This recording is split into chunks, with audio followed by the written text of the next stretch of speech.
예수께서 성전에서 나가실 때에 제자 중 하나가 물었습니다. 선생님이여 보소서, 이 돌들이 어떠하며 이 건물들이 어떠하니까?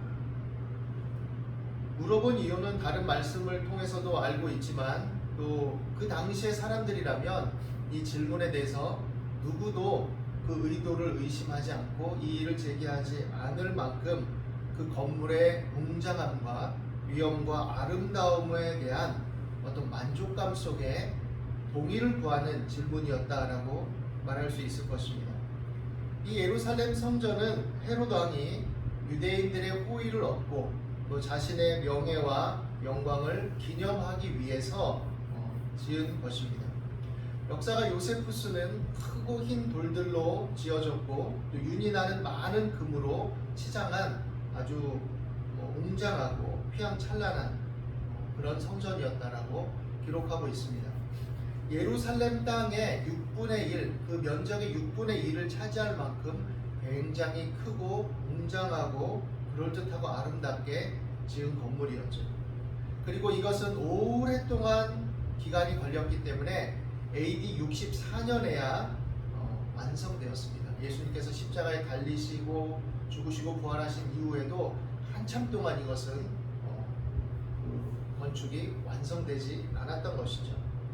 그런데 이 성전은 어떤 의미를 지니고 있을까요? 헤롯은 이 성전을 지을 때 가장 핵심적인 것은 유대인의 환심을 사기 위해서 그리고 자신의 명예를 위해서 지은 것입니다. 그 성전의 용도와 상관없이 그 의도는 사실 그렇게 건강하고 옳은 것은 아니었어요. 정말로 하나님을 경외하고 하나님의 뜻대로 살기 위한 열망을 가지고 그리고 또 역사적인 연원들 속에서 자신은 비록 중간에 편입된 이두메인이긴 하지만 그럼에도 불구하고 내가 하나님을 경외하고 섬기는 그런 사람으로서 이제 이 성전을 짓고 우리의 신앙을, 우리의 믿음을 더욱더 올바르게 성취해 나갈 수 있도록 나도 동일한 믿음을 가지고 이루어 나가야 되겠다. 이런 의도로 지은 건 아니란 얘기죠. 정치적인 야심과 야망 속에서 지은 것입니다. 사람이 뭔가 일을 이룰 때 그것이 표면적으로 드러나는 것 그리고 다른 사람들에게 주는 유익과 영향과 상관없이 그 사람에게 숨겨진 의도도 있을 수 있는 것이죠. 다른 사람들에게는 유익이 될 수 있지만 그러나 하나님의 어미로우신 판단, 인간의 마음을 감찰하시는 하나님의 판단 안에서는 그 의도가 불순하고 때로는 사악한 것으로 드러날 수도 있는 것이죠. 성전을 짓고 그것을 위해서 많은 자원을 투자했다라는 것을 보면 훌륭한 것 같지만 헤롯은 사악한 사람이었습니다. 악한 사람이었어요. 그런 면에서 볼 때 우리가 하나님을 믿고 살아가고 섬기고 뭔가를 한다는 것은 진실하고 정직하고 겸손한 가운데 이루어질 때 진실한 신앙의 어떤 발로 속에서 이루어질 때 나에게 유익한 것이라는 것을 알 수 있죠. 물론 다른 불순한 의도를 가지고 하면서도 다른 사람들에게는 유익을 끼칠 수 있습니다. 다른 사람들에게는 사회적으로 불법적인 일을 하면서도 자신을 사업가로 포장하고 건강한 어떤 사회인이나 실업인으로 포장하기 위해서 불우이웃돕기 성금을 낸다든지 아니면 병약한 사람들을 돕는 일에 어떤 표면적으로 많은 일들을 해서 기여를 한다든지 하는 일들은 있을 수 있죠. 그래서 혜택을 받은 사람에겐 유익이 되고 그 부분 자체는 고마운 일이 될 수 있죠. 그러나 그 사람은 더 큰 악을 숨기기 위해서 작은 선행들로 포장한 사람일 수 있다라는 것이죠. 신앙생활을 한다는 것은 자신을 잘 돋보이기 위해서 포장을 한다는 것을 의미하지 않습니다. 신앙생활을 한다는 것은 내가 비록 부족하고 연약하고 허물이 있고 결함이 있는 사람이지만 그런 약함과 허물에도 불구하고 나를 긍휼히 여기시고 용서하시고 사랑하시는 하나님을 믿고 신뢰함으로써 그 안에서 내 약함과 죄 허물을 그대로 드러낼 수 있는 것을 의미합니다. 그리고 그것에 대해서 인정하고 정직하게 고백하는 것을 의미하고 그렇기 때문에 그러한 죄인을 용서하시고 불쌍히 여기시고 사랑하신 하나님을 인해서 내가 하나님의 자녀답게 그 말씀을 따라서 살려고 하는 것 이것이 바로 진정한 신앙생활이라고 말할 수 있는 것이죠. 이스라엘 백성들에게 있어서 이 성전은 굉장히 중요합니다. 그들의 삶의 중심이고 핵심이에요. 특별히 제자 중 하나가 예수님께 이 성전을 보십시오라고 말했던 그런 이면에는 여러 정서들이 있지만 가장 핵심적인 것은 우리가 살펴볼 수 있다면 이스라엘 백성들의 어떤 성전의 역사와도 관련이 있다라고 할 수 있을 거예요. 하나님께서 택하시고 그들을 구원하시고 그들을 약속의 땅으로 인도하셔서 그들에게 나라와 민족을 이루게 하셨습니다. 특별히 하나님의 제사와 율법으로 언약을 맺으시고 그 안에서 많은 사람에게, 장차 모든 나라 족속에게 하나님의 의와 공도를 가르치고 전하도록 제사장 나라로 삼으셨죠. 그들의 핵심에 있어서 성전은 하나님께 제사하고 예배하는 어떤 핵심적인 장소였고, 민족적인 죄와 허물을 하나님께서 용서하시고 긍휼히 여기시며 다시금 믿음 안에 하나님의 율법을 따라 살아갈 수 있도록 힘을 주시는 하나님과의 만남의 장소로서도 이 성전은 기능하였습니다. 그들은 하나님의 율법을 잘 지켜야 했고, 이것은 모든 관계성 속에 공의와 공평과 정의와 사랑으로 드러나야 될 것들이었어요. 그런데 그들은 점점 타협적이 되었죠. 그들의 이익과 유익과 만족을 꾀하고 가진 자들은 더 가지려고 하였고, 그 당시 이웃 나라, 이웃 어떤 종족과 민족의 어떤 문화와 그런 잘못된 소산들도 가감없이 그냥 다 받아들이고 오히려 더 적극적으로 악을 행하기도 했죠. 경제적인 번성과 부 때문에 오히려 하나님의 말씀을 도외시하고 이웃 나라의 외교적인 관계나 어떤 우상적인 문화들, 이런 것들에 대해서 굉장히 열린 마음으로 받아들이기도 하고 그런 일들을 추구했죠. 하나님께서 그들의 죄악과 허물에 대해서 지적하셨습니다. 선지자들을 통해서 모세를 통해서 주신 율법을 근거로 해서 너희가 이런 죄와 잘못을 범하고 있다. 너희가 서로 돌아보지 않고 있다. 너희 재판장들은 재판을 굽게 하고 있다. 뇌물을 받고 있다. 지도자들은 더 잘 먹고 잘 살기 위해 혈안이 되어 있다. 너희들이 과부와 고아와 가산을 재물을 삼키면서도 이번 여름에는 저 여름 별장에서 지내야지, 그리고 이번 침대는 좀 더 상하로 만든 침대를 가지고 만들어야지, 이런 궁리나 하고 있다. 많은 질타와 지적과 또한 그 강력한 권고에도 불구하고 계속되는 죄악과 허물에 의해서 남북이 나뉜 이후에 북왕국 이스라엘이 결국에 아수르에 의해서 멸망당했고, 남유다도 그 전철을 밟았죠. 바벨론에 의해서 거의 멸절되다시피 하고 간신히 남은 자들만 있었고 또 포로로 잡혀갔고, 그래서 나중에 이제 하나님의 긍휼을 힘입어서 바사왕 고레스의 칙령에 의해서 남은 자들이 돌아오죠. 많은 사람들을 통해서 개혁과 성전의 재건 운동이 일어납니다. 그런데 그들이 다시 재건해서 만든 성전은 옛날에 영광스러운 그런 성전 모습은 아니었어요, 표면적으로는. 그러나 중요한 것은 건물의 크기나 그런 것들이 아니라 그것을 중심으로 그들이 내적인 부분, 하나님의 율법을, 하나님의 말씀을 정말로 삶 속에서 적용해서 살아가고 있느냐, 이게 더 중요했죠. 근데 그것이 제대로 이행되지 않았습니다. 타협적이 되었어요. 결국엔 다양한 역사적인 흐름들 속에서 헬라 제국에 의해서도 유린을 당하고 고통을 당하였고, 잠깐의 어떤 마카비 혁명에 의해서 한 100여 년 정도 회복되는 듯 했지만 왕권을 다툼한 어떤 내분이 일어나서 결국 로마의 개입을 불러일으키고, 로마의 개입이 이루어지면서 오히려 그것이 이제 로마의 압제하에 있을 수 있는 상황으로 되어버렸죠.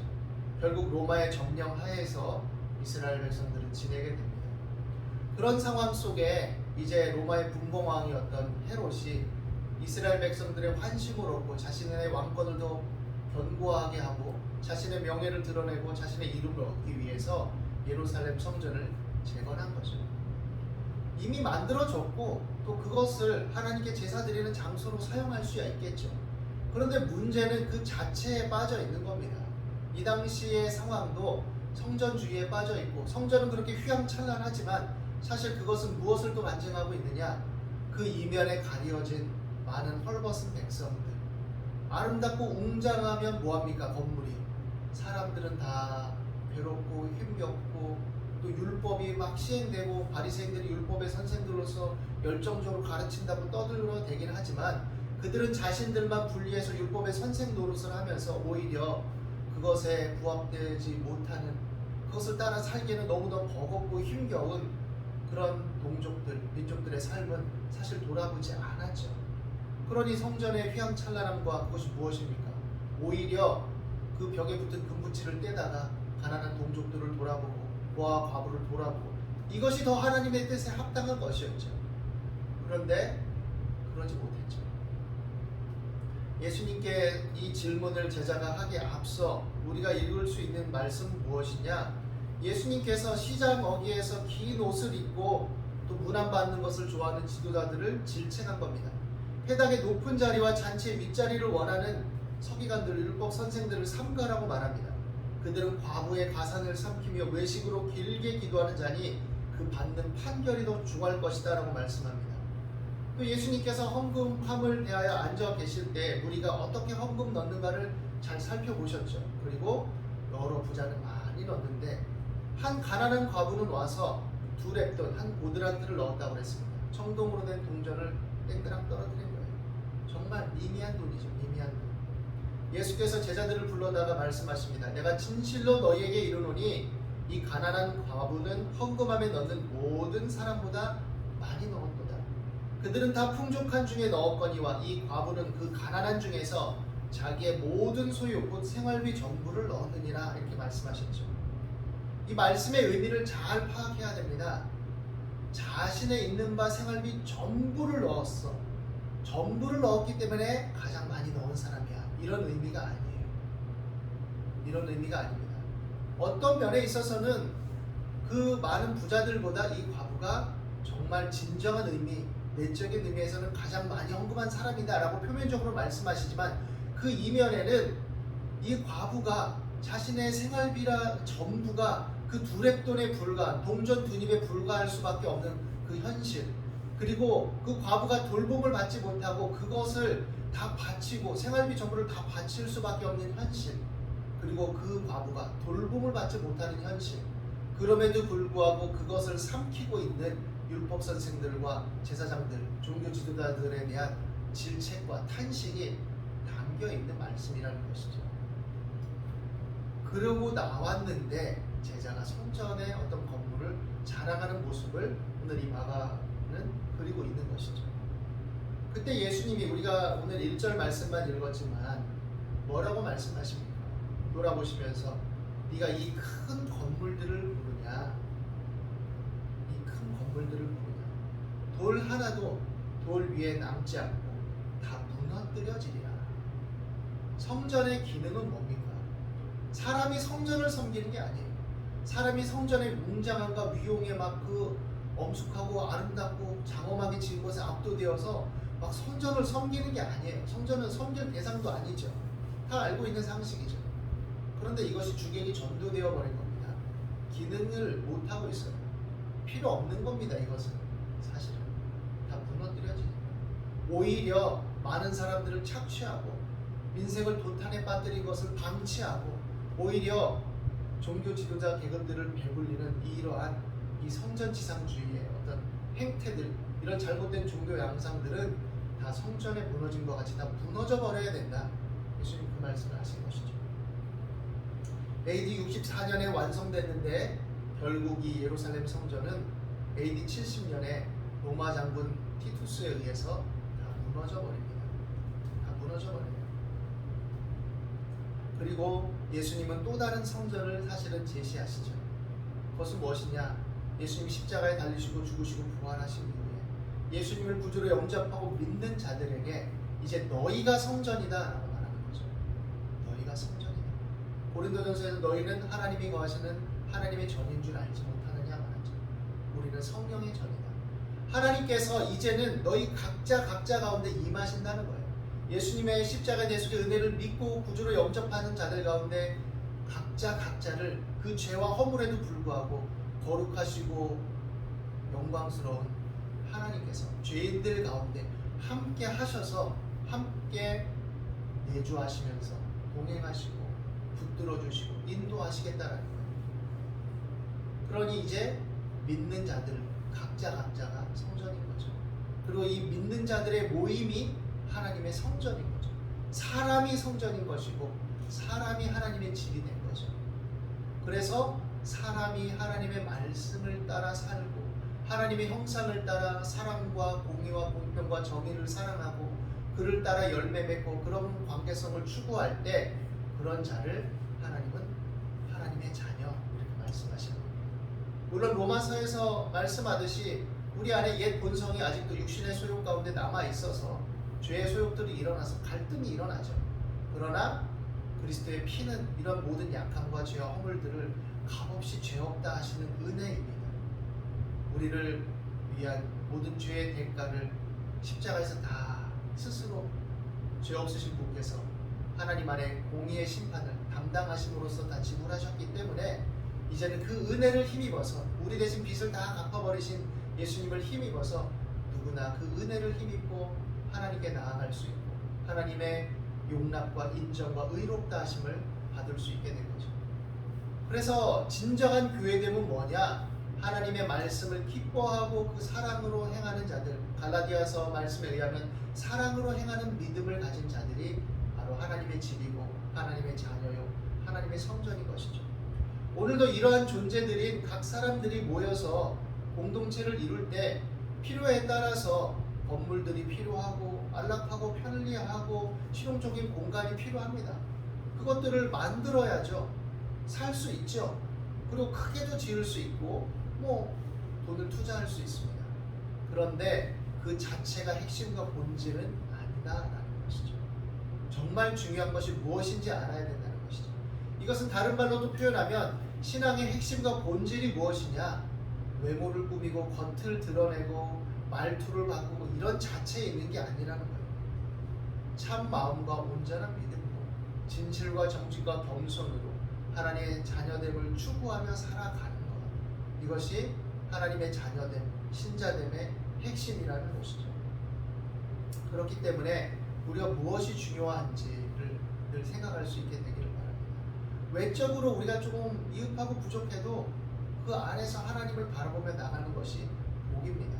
각 사람이 때때로 경제적인 형편이나 삶의 여러 정황 속에서 겉으로 드러나는 모습들이 좀 별 볼 일 없어 보인다 할지라도 그것 자체로 낙심할 필요가 없습니다. 오히려 그 속에서도 하나님의 말씀을 붙들고 하나님의 자녀됨을 유지하는 참 마음과 온전한 믿음이 하나님이 진정으로 받으시는 제사가 되고 하나님이 기뻐하시는 증거가 돼서 하나님은 그러한 사람들을 끝까지 붙드시고 지키시고 사랑으로 인도하실 것입니다. 오늘 이 말씀 안에서 이제 겉으로 드러나는 성전을 가리키면서 이것이 어떤가 보십시오 라는 이 제자의 질문은 바뀌어야 되죠. 오히려 자, 우리가 우리의 믿음이 우리의 삶이 어떤 방식으로 전개되는지 보십시오. 이렇게 돼야 되는 것이죠.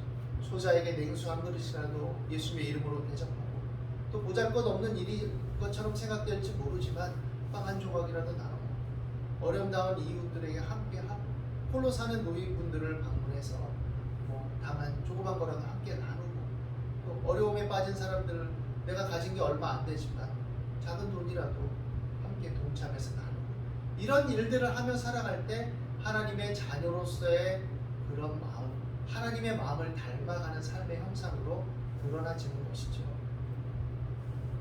오늘 이 말씀 안에서 우리가 십자가의 대속의 은혜 안에 있는 믿음의 기쁨과 감격을 다시금 회복하며 또 그것을 붙들며 나가게 되기를 바랍니다.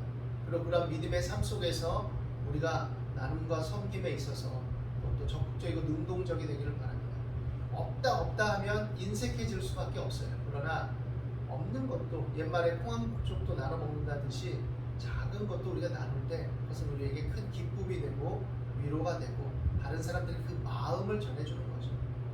물질적으로 많이 주는 것도 좋지만 그 작은 것을 나눌 때 세상에서의 어떤 팍팍함에 지쳐있고 상처받은 마음들의 위로가 되고 즐거움이 되는 겁니다. 그것이 우리 삶을 이롭게 하고 평화롭게 하고 즐겁게 하고 또 지탱할 힘을 주는 것이죠. 작다고 소홀히 여기지 말고 작은 나눔들을 실천하며 하나님의 사랑을 나누고 증거하는 참된 성전된 저와 여러분이 될 수 있기를 예수님의 이름으로 축원합니다. 기도하겠습니다. 하나님 오늘도 우리 가운데 함께 하심을 감사합니다. 주의 말씀 안에서 우리 몸된 성전임을 알고 우리 안에 함께 하시는 하나님의 성령의 교통하심과 은혜 안에서 하나님이 기뻐하시는 삶을 추구하며 또 그 안에서 믿음의 담대함을 가지고 하나님의 돌보심과 함께 하심을 믿고 신뢰하며 전진할 수 있도록 인도하여 주옵소서. 오늘도 함께 하심을 감사합니다. 고단하고 피곤한 인생살이 속에 우리 마음이 상하지 않게 하시고 뒤로 물러가지 않게 하시고 하나님이 위로하시고 또 우리 약함을 아시오니 피할 길을 주시고 돕는 손길을 베풀어 주시고 또 열린 문을 허락하여 주옵소서.